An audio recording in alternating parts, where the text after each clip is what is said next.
রাসূল মানুষদেরকে দ্বীনের দাওয়াত যখন দিতেছেন, মানুষ পথ হারা।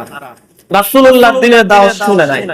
রাসূল সুদকে বলে বা সুদ ছেড়ে দাও, উনি রাসূলকে বলে ঠিক আছে ছেড়ে দেব।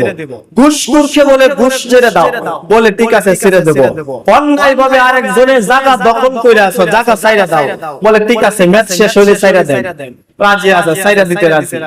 এরপর আরেকজনকে বলে অন্যায় করিও না, জিনা করিও না, ব্যভিচার করিও না, মানুষের উপরে তুহমত দিও না, সতী সাবতী নারীর উপরে জিনার অপবাদ দিও না, সতী সাবতী যুবকের উপরে জিনার অপবাদ দিও না, ঠিক আছে ছাইরা দেন।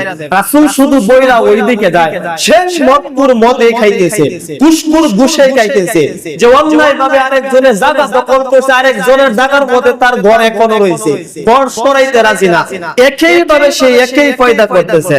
রাসূল চিন্তিত অবস্থায় গারে হেরা গুহার মধ্যে গিয়া ধ্যানমগ্ন অবস্থায় চিন্তায় পড়ে গেছে, মানুষগুলা কি তাহলে ভালো হবে না? চিন্তিত অবস্থায় যখন ইন দা মিন টাইম আল্লাহ তাআলা রাসূলের কাছে জিবরাইলকে পাঠিয়ে দিয়েছে। সুবহানাল্লাহ, এর আগে আর জিবরাইল আসছে না। হযরত জিবরাইল আয়েশা আল্লাহর রাসূলকে বলতেছেন, ইয়া রাসূলুল্লাহ, ইয়া হাবিবাল্লাহ, ইকরা, আপনি পড়েন। এতদিন তো পড়া ছাড়া, কুরআন তেলাওয়াত ছাড়া, আল্লাহর কথা ছাড়া দাওয়াত দিয়েছেন, আপনি পড়েন। রাসূল বলেন, মা আনা বিকারি, আমি তো পড়তাম জানি না, কারণ আমি তো স্কুলে পড়ি নাই, মাদ্রাসায় পড়ি নাই, ভার্সিটিতে যাই নাই, মক্তব পর্যন্ত পড়ি নাই, আমি পড়বো কিভাবে?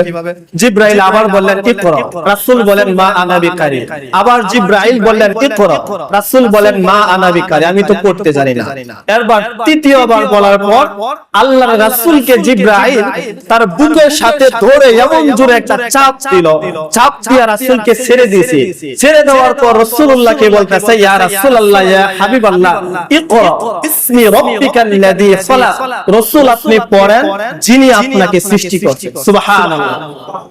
বিশ্বনবী পড়তে শুরু করলেন, ইকরা বিসমি রাব্বিকাল্লাযী খালাক, খালাকাল ইনসানা মিন আলাক, ইকরা ওয়া রাব্বুকাল আকরাম, আল্লাযী আল্লামা বিল কলম, আল্লামাল ইনসানা মা লাম ইয়ালাম। আল্লাহু আকবার। একটানে 5 আয়াত রাসূল এর আগে বলছে আমি পড়তাম জানি না, যখন বুকের সাথে চাপ দিল একটানে 5 আয়াত ফইরা তো রাসূল আশ্চর্য হয়ে গেছে, বাড়িতে চলে গেছে। রাসূল তাকায় দেখে এই লোকটা সেই লোকটাই যেই লোকটা তার বুকের সাথে আমার বুকটা চাপ দিছিল, উনি ওই লোকটাতে এই আতঙ্ক অবস্থায় দেখে, মানে চেয়ারের মধ্যে দেখে দৌড় দিছে বাড়ির দিকে, না জানি কি হবে। প্রথমবার তার বুকের সাথে আমার বুক চাপ দিছে, এখন দেখা যায় চেয়ারের মধ্যে বসা, বিষয়টা কি? দৌড়ে বাড়িতে গেছে। বাড়িতে যাওয়ার পর মা খাদিজাকে গিয়া বললেন, খাদিজা জাম্মিলুনি জাম্মিলুনি জাম্মিলুনি, তাড়াতাড়ি আমারে কম্বল দ্বারা আঞ্জেদে ধরে, মানে কম্বল দ্বারা আঁকড়ায় ধরে, মানে কম্বল দ্বারা প্যাকেটিং করো। সুবহানাল্লাহ কইতেন না? এই 40 বছরের মাথায় রাসূল বলছিল জাম্মিলুনি, মানে এই যে 5টা আয়াত পড়ে বাড়িতে দৌড় দেয়া বলছিল জাম্মিলুনি।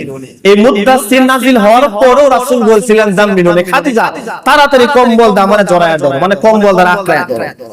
মা খাদিজা আল্লাহর রাসূলকে কম্বল দ্বারা আঁকড়ায় ধরল। আঁকড়ায় ধরার পর আল্লাহ রাসূল তো এই ভীত হয়ে গেছে, ভয় পাইতেছে। খাদিজা আমি মনে হয় বাঁচবো না, পাগল হয়ে যাইব। খাদিজা সান্ত্বনা দেয়, ইয়া রাসূলুল্লাহ, ইয়া হাবিবাল্লাহ, আপনি পাগল হবেন না, আপনাকে আল্লাহ তাআলা কোনো বিপদে ফেলবেন না। বলে কেন? কয় আমি জবে থেকে আপনার ঘরের মধ্যে আসছি, শুধুমাত্র একজন স্বামী বা একজন স্ত্রী তার স্বামী থেকে যতটুকু হক পাওয়া দরকার এর চাইতে আপনি আমাকে আরো দ্বিগুণ দান করছেন। সুবহানাল্লাহ। তখন খাদিজা আল্লাহ রাসূলকে বুঝাইতেছে, আল্লাহ রাসূল আপনি কষ্ট পাবেন না, পাগল হবেন না, কষ্টও পাবেন না, ভয় পাবেন না। যখন আল্লাহ রাসূলকে মা খাদিজা এইভাবে বুঝাইতেছেন, আবার এই লোকটা যেই লোকটা চেয়ারের মধ্যে বসা, মানে জিবরাইল, ওই জিবরাইলকে আল্লাহ রাসূলের কাছে আল্লাহ তাআলা বলতেছেন তাড়াতাড়ি যা আমার রাসূলকে। রাসূল ভয় পাইতেছে, রাসূলের কাছে জিবরাইলকে পাঠাইছে। পাঠানোর পর খালি হাতে পাঠাই নাই, শুধুমাত্র জিবরাইল এমন ভাবে সান্ত্বনা দেওয়ার জন্য আসে নাই। এই আল্লাহ তাআলা সূরা মুদ্দাসসিরের প্রথম নম্বর আয়াত থেকে 7ম নম্বর আয়াত পর্যন্ত 7টা আয়াত দিয়ে আল্লাহ রাসূলের কাছে পাঠাইছেন। আয়েশা আল্লাহ রাসূলকে, আল্লাহ রাসূলের এই যে বার্তাবাহক, আল্লাহ তাআলা বার্তাবাহক জিবরাইল বলতেছেন, ইয়া রাসূলুল্লাহ, ইয়া হাবিবাল্লাহ, আল্লাহ তাআলা আপনাকে ভালোবেসে সুন্দরভাবে আদরের সহিত একটা ডাক দিয়েছে। সুবহানাল্লাহ। বলে কি ডাক? আল্লাহ তাআলা বলতেছেন ইয়া আইয়ুহাল মুদাসসির, ও কম্বলওয়ালা নবী আমার। রাসূল কিন্তু কম্বল দিয়ে ঘেরানো অবস্থায়। রাসূলকে আল্লাহ ডাক দেয় ইয়া আইয়ুহার রাসূল, ইয়া আইয়ুহান নাবিয়্যি, ইয়া আইয়ুহাল মুরসালিন, ইয়া আইয়ুহাল মুহাম্মদ, এভাবে ডাক দেয় নাই। অবস্থার পরিপ্রেক্ষিতে রাসূল যখন কম্বল দ্বারা আচ্ছাদিত অবস্থায় শুয়ে রয়েছেন, তখন আল্লাহ তাআলা ডাক দিলেন ও কম্বলওয়ালা নবী আমার, তাড়াতাড়ি উঠুন, তাড়াতাড়ি উঠুন, ফাআনযির, এবং বেরিয়ে পড়ুন, ওয়া রাব্বাকা ফাকাব্বির, আমি আল্লাহ, আমি রবের তাকবীর, বড়ত্ব, হকের পক্ষে দাওয়াত আপনি মক্কা মদিনার সমস্ত মানুষগুলোর মধ্যে প্রচার করতে শুরু করুন। সুবহানাল্লাহ।